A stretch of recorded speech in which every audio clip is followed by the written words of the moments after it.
Assalamualaikum warahmatullahi wabarakatuh. Perkenalkan, kami dari kelompok 3, saya Zia Zamzamirai. Saya Danis Amar Fazabisena. Saya Alvin Zinita Mahendri.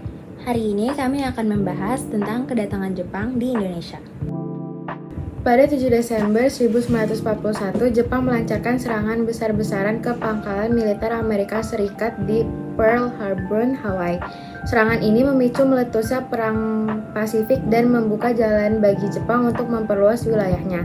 Salah satu tujuan utamanya adalah menguasai sumber daya alam di Asia Tenggara, terutama minyak.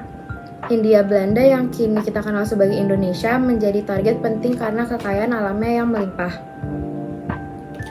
Lalu pada 11 Januari 1942, pasukan Jepang mendarat di Tarakan, Kalimantan Timur, wilayah penghasil minyak yang strategis. Dalam hitungan minggu, Jepang bergerak cepat merebut Balikpapan pada 24 Januari, Pontianak pada 29 Januari, lalu Samarinda dan Banjarmasin pada awal Februari, serta Palembang pada pertengahan Februari. Kecepatan invasi ini menunjukkan kekuatan militer Jepang pada masa itu. Setelah menguasai Sumatera dan Kalimantan, Jepang mengarahkan serangan ke Pulau Jawa. Pada 1 Maret 1942, mereka mendarat di Banten, Eretan, dan Kranggan. Hanya 4 hari kemudian, Batavia yang sekarang kita kenal sebagai Jakarta jatuh ke tangan Jepang. Puncaknya terjadi pada 8 Maret 1942 ketika melalui perjanjian Kalijati, Belanda menyerah tanpa syarat, memandai berakhirnya kekuasaan Belanda di Indonesia. Awalnya rakyat Indonesia menyambut kedatangan Jepang dengan penuh harapan. Mereka dianggap sebagai pembebas yang akan mengakhiri penjajahan Belanda. Namun harapan itu perlahan memudar ketika pemerintahan militer Jepang menerapkan aturan yang keras, restriktif, dan memaksa rakyat untuk tunduk sepenuhnya pada kepentingan perang mereka. Jepang mulai menerapkan sistem kerja paksa atau romusa secara besar-besaran.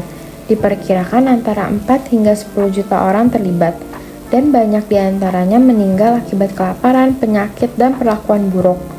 Selain itu, Jepang membentuk berbagai organisasi pemuda, seperti Seinaden, untuk melatih para pemuda dalam keterampilan militer.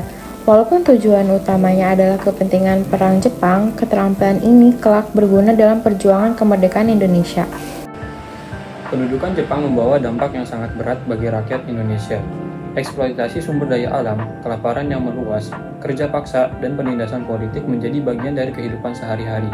Meski demikian, di tengah penderitaan itu, muncul kesadaran nasionalisme dan semangat untuk meraih kemerdekaan. Para pemuda yang dilatih oleh Jepang kelak menjadi tulang punggung perjuangan bersenjata setelah proklamasi.